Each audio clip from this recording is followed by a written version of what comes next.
penasaran deh gue.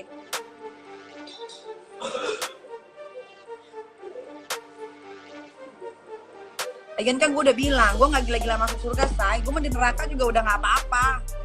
Happy, ketemu temen-temen gue banyak. Siapa tahu nanti gue bisa bikin acara di situ. Ketemu Michael Jackson. Nah, ketemu Michael Jackson. Ketemu siapa lagi? Banyak. Whitney mau meninggal? Belum. Bukan, penyanyi reggae cewek yang meninggal gara-gara overdosis tuh siapa? White siapa tuh? Amy Whitehouse. Gue ketemu Amy Whitehouse di neraka. Terus gue ketemu siapa lagi? Oh, Nanti Beyonce. gue mending langsung neraka aja. Di situ gue banyak ketemu sama artis-artis juga. Bukan artis Indonesia ya, males banget. Kita bisa podcast di neraka. Selamatkan kami, aku, istriku, anakku, keluargaku dari api neraka ya Allah. Betapa kehidupan yang singkat, tapi di tengah hidup yang singkat ini banyak yang tidak sadar sehingga azab yang dia terima lama, berkekalan, khalidina fiha abada, kekal selama-lamanya. Bisa saja seorang berbicara tapi dia tidak menilai dan memperhatikan perbicaraannya, mendapatkan kemurkaan Allah gara-gara perbicaraannya itu dan masuk neraka 70 tahun.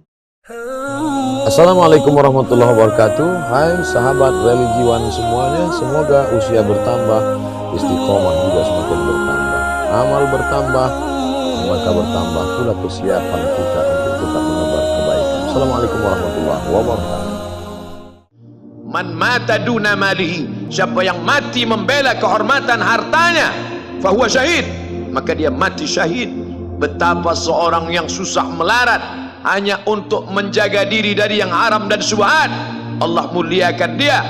Inna akramakum indallah, yang paling mulia di antara kamu di sisi Allah, atqakum, yang paling takut kepada Allah. Ramai kita di rumah Allah ini, yang paling kaya kah yang paling mulia? Tidak.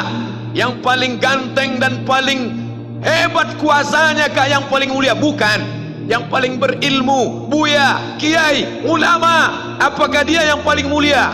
Tidak ada jaminan. Tapi yang paling takut kepada Allah subhanahu wa ta'ala, takut terjerumus dalam riba, takut terjerumus dalam syubhat, takut makan haram, sehingga dia biarkan dirinya dalam kesusahan, susah dalam pandangan manusia, melarat dalam pandangan orang kaya, tapi hidup mulia dalam pandangan Allah, para malaikat, nabi dan rasul. Hari ini orang itu dikatakan bodoh, hari ini dia dikatakan goblok, hari ini dia dikatakan kamu tolol sekali. Mengapa tidak kamu pakai kekuasaanmu? Mengapa tidak kamu pakai kesempatan? Hidup hanya sekali, pakailah sesuka hati.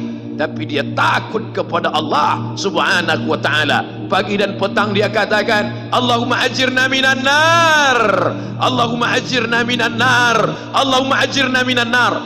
Selamatkan kami, aku, istriku, anakku, keluargaku dari api neraka ya Allah. Betapa kehidupan yang singkat, tapi di tengah hidup yang singkat ini banyak yang tidak sadar sehingga azab yang dia terima lama, berkekalan, khalidina fiha abada, kekal selama-lamanya. Kullama nadijat juluduhum, ketika kulit mereka gosong, hangus, terbakar, badalna juludan ghairaha, kami ganti dengan kulit yang baru. Hangus, gosong, terbakar, hitam, melepuh, menjadi arang, dia diganti dengan kulit yang baru. Liyadzuqul azab, supaya mereka merasakan sakitnya azab. Mereka yang melihat azab itu berteriak, Rabbana absarna, Rabbana, ya Tuhan kami, absarna, mata kami sudah melihat, wa sami'na, telinga kami sudah mendengar, farji'na, kembalikan lagi kami ke dunia. Balikkan lagi kami ke dunia, kami tak tahan. Farji'na, kembalikan kami ke dunia. Na'mal salihah, kami ingin beramal saleh. Penyesalan tak lagi bermakna. Hari itu air mata tak ada gunanya. Hari itu bukan hari berdoa, hari itu bukan hari meminta, hari itu bukan hari munajat. Hari itu adalah hari pembalasan. Hadza yaumul hisab. Ini hari perhitungan. Segala amal akan dituntut, segala perbuatan akan dibalas. Sebesar apapun perbuatan akan diminta pertanggungjawaban di hadapan Allah Subhanahu wa taala. Rubba kalimatin yaquluha qail la yulqi laha balan min sakhatillah tahwi bihi fin nari 70 kharifa. Bisa saja seorang berbicara tapi dia tidak menilai dan memperhatikan perbicaraannya, mendapatkan kemurkaan Allah gara-gara perbicaraannya itu dan masuk neraka 70 tahun. Satu kata bisa membawa kita masuk neraka. Bagaimana kalau kita dari pagi sampai malam suka menjelekkan orang, menghina orang, gosip orang, fitnah orang, apalagi orang yang dibicarakan itu adalah ulama. Hati-hati. Ulama adalah pewaris para nabi. Kalau ada ulama yang bersalah, kita punya sikap dan kewajiban menutupi kesalahannya. Kalau tidak bisa membela, paling tidak menutupi aibnya. Allah melarang kita untuk berbicara sebelum kita memfikirkan. Bahkan ini nasihat dan wasiat Rasulullah. Bahkan itu wasiat Sayyidina Ali bin Abi Talib radhiyallahu an, "Fakkir fima taqul, fa in kana khairan faqul wa illa faskut." Berfikirlah sebelum berbicara. Kalau itu baik, lanjutkan.